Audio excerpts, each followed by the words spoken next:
In today's video we're talking about the new Sigma 28 to 70mm 2.8 zoom lens, and I think you're really going to like it. So zoom lenses aren't something that I've been big on for a while now. I haven't owned any apart from my Tamron 17 to 28mm, which I've been using just for YouTube videos, and for weddings I use it for like the dance floor and the big group shot and stuff like that. But it's not something I use all the time. I really just stick to my prime lenses.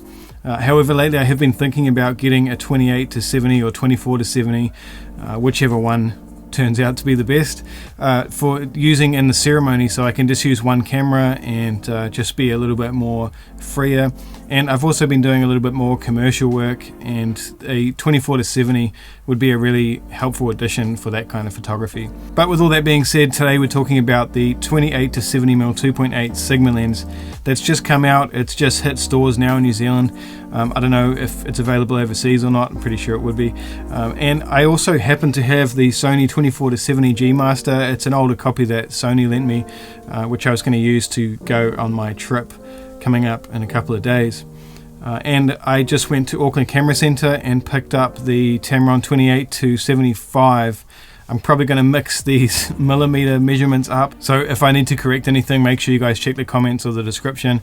I always pin any corrections or anything there so you guys can see it. Again, thanks to the guys at Auckland Camera Centre for lending me the Sigma and the Tamron, and now I have all three. I thought I would put them head to head. I am also going to do an individual review just on the 28 to 70 Sigma lens, and in that review I'll show you guys a whole bunch of samples and travel images and just whatever I take with it. You guys will see it and you'll be able to download some raw files. In today's video I have taken a whole bunch of the boring classic brick wall images at all different focal lengths and different apertures, but it is a really good way to check sharpness when you're comparing lenses, and I'll chuck all those in the description so you can download them for yourself and check them on your own computer, because it's a little bit hard to compare them on video, but otherwise you just have to take my word for it. Now in terms of build quality itself, I feel like the Sigma is built probably just as well as the Sony. It feels like a premium lens. The zoom ring is really nice and fluid. It has just the right amount of tension on it, where I find the Sony G Master one is quite tight. So if you're using that for video, it can be a little bit too tight to get a smooth sort of zoom in action or whatever you want to do with it. Now the differences on the bodies, the Sony has a function button which you can program to IAF or whatever you want to set it up to, and it also has an AF/MF switch, which is the main thing I look for. I don't even use the function button on my G Master lenses, but that's just me personally. I just haven't utilized it myself. Now the Sigma has the AF/MF switch, but it doesn't have a custom function button. For me, like I said, the AF/MF switch is the main thing because I'm quite often switching between them, and it's not a big deal on my A9 because it has the dial on the top, but in the Sony A7C, which I film all my videos with, if I want to switch to manual focus, I kind of have to go into the function menu and change it, and it's just a bit of a hassle. So having it on a lens is fantastic. The Tamron doesn't have any function buttons or switches on it at all, so it's just a clean lens with the zoom ring and the focus ring. So whether that's something you need, that's just going to be up to you. Size and weight is where it's really obvious in this case. Originally we had the Sony G Master, which was about what you'd expect from a 24-70 2.8 lens. I remember when I was shooting on Nikon, the DSLR, the 24-70 was probably about the same. The Canon one is even bigger. So, it's a standard kind of size for that day with the 24-70 lens.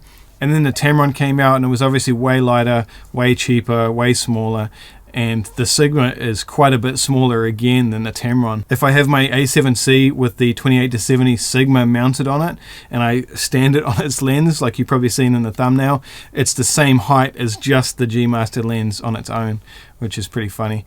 But yeah, it's a really, really small compact lens, and it does feel quite natural on the A7C, so it's going to feel fine on any other camera also.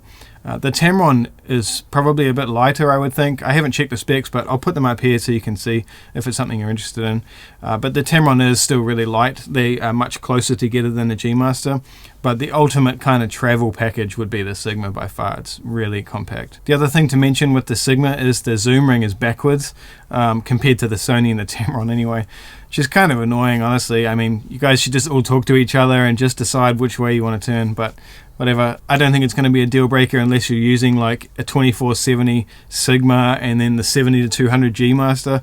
Maybe something like that would be annoying because, you know, you'd switch and you'd probably get used to it, muscle memory, but it's just something to note. Now let's talk about image quality. I know that's what most of you want to know about, and this is where it gets a little bit closer. So in most cases, in most focal lengths and most apertures, the Sigma was at least the same as the Sony G Master in terms of sharpness, but in some situations I felt like the Sigma was a very tiny bit sharper.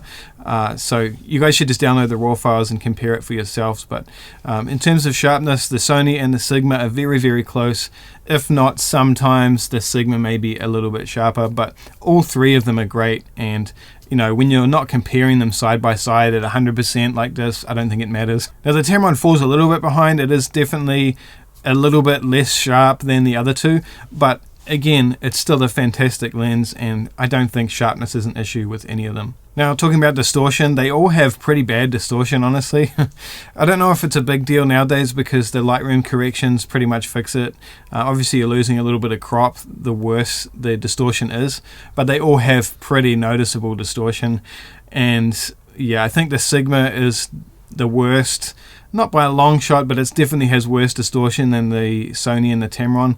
And the Sony one would probably sit in the middle, with the Tamron being slightly better in some situations, but in reality they all have pretty bad distortion and you have to correct it in post. The profiles in camera, if you're shooting video with it and you turn lens distortion correction on, it does correct it, and yeah, it's not really an issue for video other than, again, losing a little tiny bit of crop because it has to kind of zoom in to, you know, stretch that picture to correct it. Colors are where they really stand out, well, one of them anyway. So in terms of colors, I sync the white balance in all of these brick wall photos, and it's just a neutral gray wall. And the Sony and the Sigma were basically identical. They were really neutral. You couldn't really tell them apart. Where the Tamron is way warmer. It has a kind of yellowy green tint to it. If you were just shooting the Tamron, again, a lot of this only comes out because you're shooting all three side by side. But if you were shooting the Tamron alone, it wouldn't be a problem because auto white balance would make up for it and change it in post as well. So it is just a white balance and tint correction. But it's just something to note if you're shooting, you know, a lens that's a really neutral color. The Tamron is definitely a little bit warmer and a tiny touch of green on it. Testing autofocus, they all perform fantastic. I think most 2470 type lenses focus really well. They're made to be performance orientated, and they do that. They all are very snappy. They all have the latest firmware on them. The Tamron had issues right at the start when it first came out, but now it's fine, and they all focus really, really well. In terms of video focus, again, they're all fantastic. The Sigma especially I focused on mostly because I have done individual reviews on the Tamron and the Sony, but they all did focus really nice and smooth. In terms of video, nice fluid motion, no kind of jerkiness or anything. So yeah, focus is great on all of them. Now the final verdict for me, I think it's pretty clear. If you didn't have a 2470 type lens and you were looking at getting one now, I think the Sigma is quite clearly the best option to go for. If you had the Sony lens, I don't think I would be selling it to get the Sigma, unless maybe you could trade it and have a little bit of extra cash spare from it. But yeah, they're both fantastic lenses, and I don't think it would be any issue.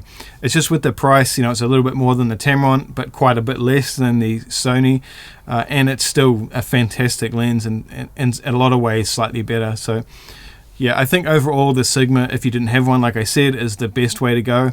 If I had the Tamron and maybe I wanted to upgrade and I had a little bit of spare money or whatever and I could get a good price for it, then I'd probably flick it off and get the Sigma, but I wouldn't be overly concerned with it.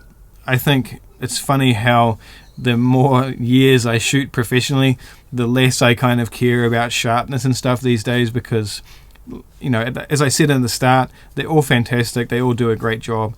And, you know, I don't think my clients are going to tell at all which lens I'm using out of these three. But yeah, I think the Sigma, if you're starting from scratch, that's the one I'd go for. So again, watch out for my full review of the Sigma once I've put it through its paces and got you guys some more interesting images to look at. Otherwise, I'll see you in the next video coming out soon.